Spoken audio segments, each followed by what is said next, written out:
সকালে যখন খুব তাড়াহুড়া থাকে তখন খুব সহজেই ঝটপট বানিয়ে নেওয়া যায় এই নাস্তাটি। ফ্রেন্ডস, আজকে যে নাস্তাটা বানাচ্ছি সেটা খুব সহজ আর খেতেও ভীষণ মজার। সবচেয়ে ভালো বিষয় হলো এই নাস্তাটা বানাতে খুব বেশি সময় লাগে না। ঘরে থাকা সাধারণ কিছু উপকরণ দিয়েই তৈরি হয়ে যাবে দারুণ মজার এই নাস্তা। এক কাপ চা বা কফির সাথে খেতে সত্যিই অসাধারণ লাগে। তাই ফ্রেন্ডস, আজকে সহজ, দ্রুত আর সুস্বাদু এই নাস্তাটার রেসিপি একদমই মিস করবেন না। Hello friends, welcome back to my channel test of kitchen. তাহলে চলুন শুরু করা যাক আজকের রেসিপি। প্রথমে একটা বোলে নিয়ে নিচ্ছি ১ কাপ ময়দা, এর সাথে দিয়ে দিচ্ছি 1/4 টিস্পুন লবণ আর হাফ চা চামচ চিনি এবং কুচি করে রাখা ২টি কাঁচামরিচ। এখন সবকিছু একসাথে ভালোভাবে মিশিয়ে নিচ্ছি। এরপর দিয়ে দিচ্ছি 1/4 টিস্পুন জিরা আর 1/4 টিস্পুন কালো জিরা। আবারও সবকিছু ভালোভাবে মিশিয়ে নিচ্ছি।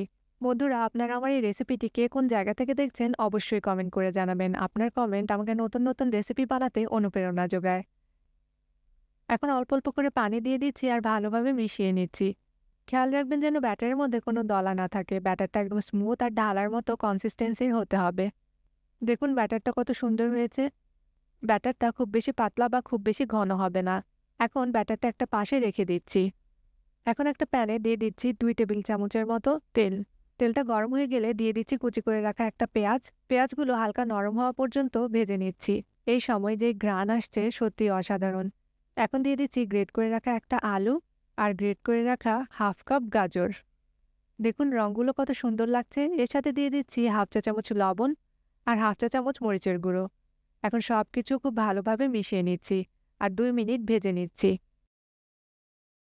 এখন নামিয়ে পুরোপুরি ঠান্ডা করে নিচ্ছি। এখন একটা ফ্রাই প্যানে হালকা তেল ব্রাশ করে নিচ্ছি, তারপর কিছুটা ব্যাটার ঢেলে দিচ্ছি।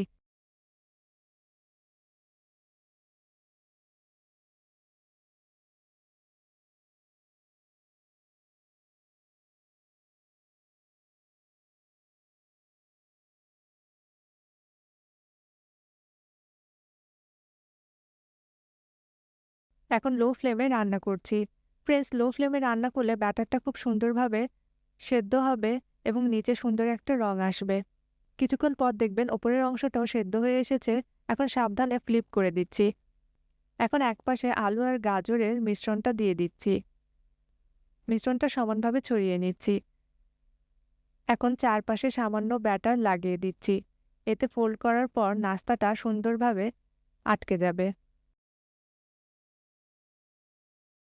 এখন ২ পাশ আরেকটু ভেজে নিচ্ছি। এই স্টেপটার কারণে বাইরে হালকা মুচমুচে টেক্সচার চলে আসবে। দেখুন ফ্রেন্ডস, কি সুন্দর গোল্ডেন রং হয়েছে আর গন্ধটাও একদম লোভনীয়।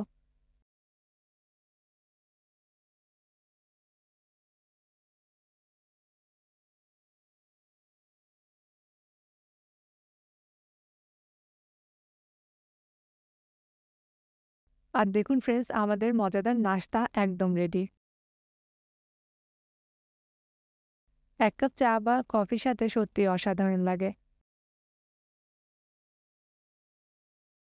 আপনারাও অবশ্যই বাসায় ট্রাই করে দেখবেন আর কেমন হয়েছে আমাকে কমেন্ট করে জানাতে ভুলবেন না। রেসিপিটি ভালো লাগলে লাইক, শেয়ার আর ফলো করতে ভুলবেন না।